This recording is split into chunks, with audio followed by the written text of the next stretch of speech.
The conference room was utterly quiet, save for the faint hum of the wall clock.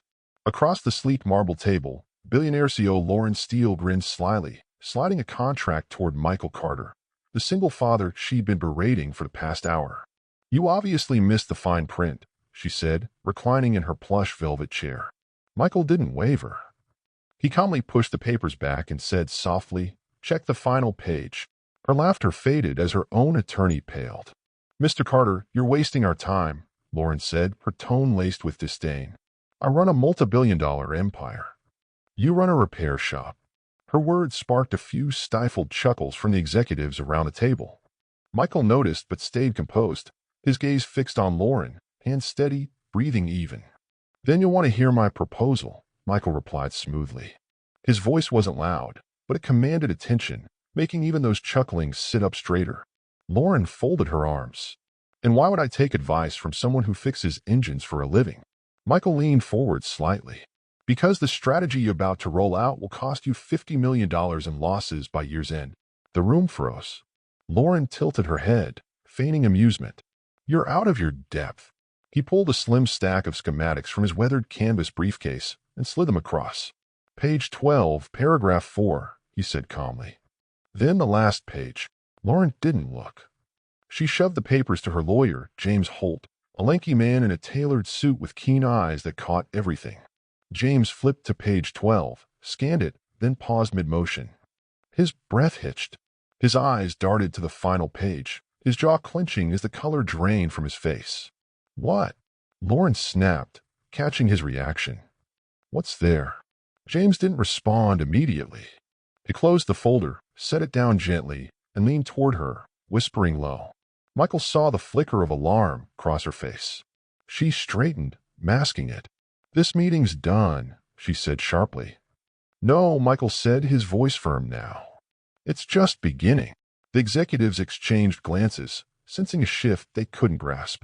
Lauren, who'd entered believing she held all the cards, gripped her chair like it was a lifeline.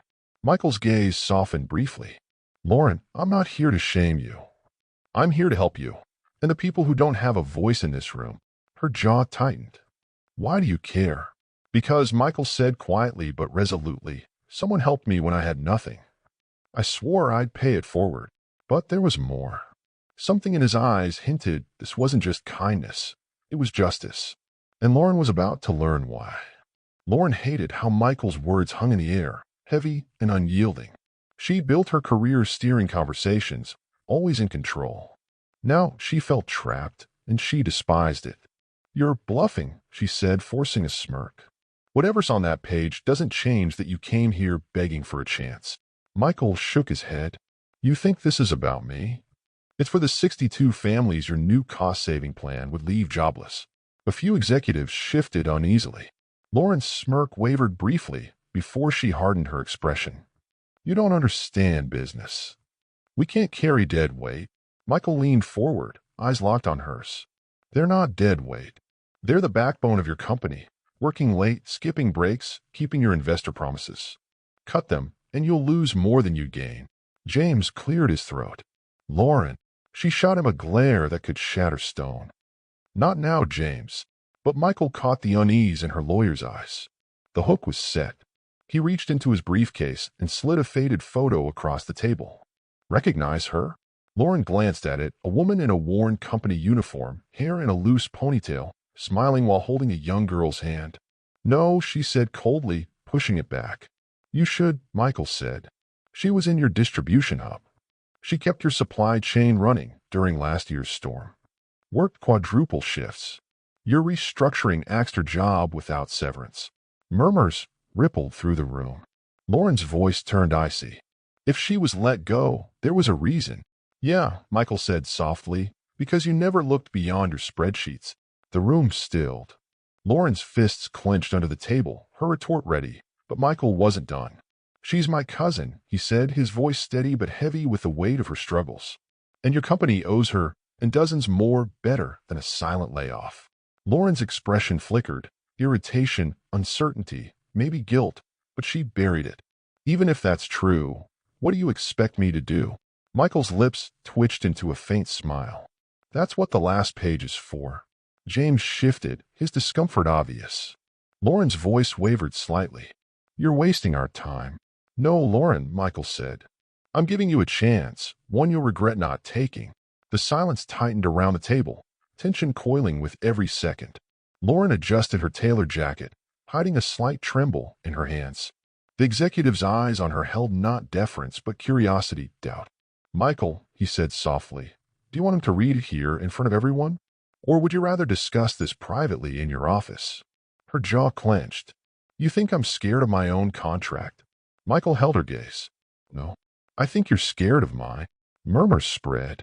An older board member, Margaret, leaned forward. Lauren, if there's something we should know. There isn't, she snapped, cutting her off. James cleared his throat, firmer now. Lauren, you need to review this privately. She glared at him. You work for me. And that's why I'm saying read it, James replied, unflinching. Michael slid the file toward her again. Lauren hesitated, then flipped to the last page. Her eyes scanned, stopped, and scanned again. A faint crease formed between her brows. The color in her face faded just enough for Michael to notice.